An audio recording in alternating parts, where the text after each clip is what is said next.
But in our own case, can we? I mean, you're talking about all of these issues that crop up when you least expect: religion, ethnicity, and then you're supposed to send the force out there. Yeah. If they are bogged down with all of this and somebody says, no, it's political, how can we afford to do that? We can by starting where we are. Okay? You see, there's a Chinese proverb that said the best time to have started was 10 years ago. The next best time is now. We start with one step, one thing at a time. Here we are trying to do so many things at once, and we're not getting anywhere because the spread is too wide. We can come together and narrow things down, and bit by bit, we're going to get things done. Let me give you an example of what I mean. Some few months ago, we hosted the world in a summit in Abuja. Because we believe we don't have what it takes to do what others are doing, we tend to react, not respond. And the whole town was shut down because a summit was going to hold. Evidently, there was a bomb blast a short while before the summit, so you didn't need to shut Abuja down. I would have done it differently. In fact, if I was in position, that will be the litmus test of my career as a security chief. To run that summit in that town, side by side, everything safely.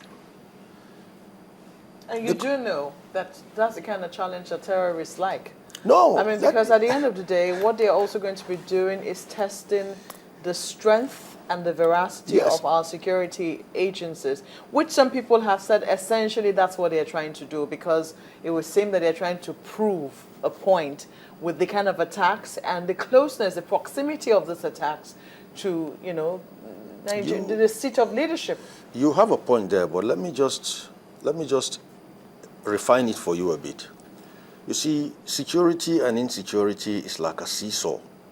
You know, a seesaw. When one goes up, the other goes down. Every single point they score is a setback for security. And every single ground security takes is a setback for them. Now, if, for example, somebody was seen riding a power bike and you decide to clamp a ban on power bikes, reacting, you have reacted.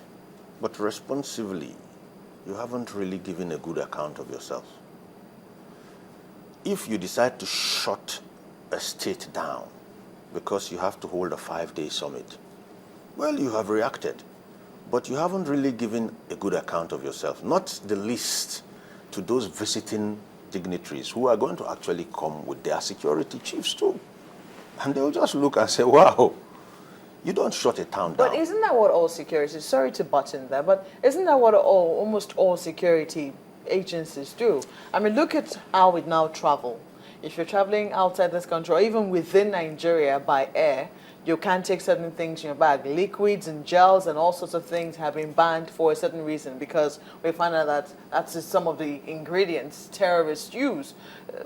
Isn't that just how it translates now in churches? We're told no handbags, you know, that's exactly, it's just being preventive, so to speak. Yes, that's exactly what we are saying. I'll give you a very small example of what you are saying. In my estate, for some security reasons, they say 10 o'clock, you should be indoors.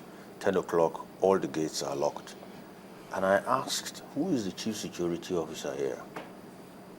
The litmus test for you is to secure us from 10 till 6 in the morning without having to lock us in our houses. Now, what I'm trying to tell you is the Abuja summit was simply put a temporary endeavor which was actually going to hold within a location, within that town. You could have created safe corridors, dedicated corridors, called in the stakeholders. The NURTW were taking these routes off you. Tell your bosses and your cabs and what have you, they have to go do a detour. Please don't increase transport fares so people won't suffer. Whatever deficits you incur will offset it. And you go to the media and do your jingles You go to the newspapers and place your maps. These are the new designated. That's just it. You don't have to shut it down. Do you know the man-hour loss Abuja incurred for just that period? Do you know the financial bottom line? If you added all the man-hours and multiplied by how much money could have been made, do you know how much? So Let's end by asking you this, because we're out of time. If you were carrying out your professional responsibility, securing the country, and then some people somewhere mount up this campaign of calumny against you, saying, no, you're against us, the opposition, you're against us, the party B, you're against us, religious A or C. How would you approach that? First and foremost, we do something very, very wrong in this country. We've decided to see politics through the eyes of religion. For me, if I was in office, I have no religion when I'm running my duty as a security personnel. Okay, when I'm at work, it's about security. God himself wants to see a secured us anyway. And if I have the powers that be, as we see today in our politics, coming up to mount a campaign of calumny against me, I walk away. I walk away. But you leave a big hole. Wow. It's either, you see, for me, the security situation we have in this country, there are two options. We either get it right or we get it right. That's just it. Fine place to live it. We either get it right or we get it right.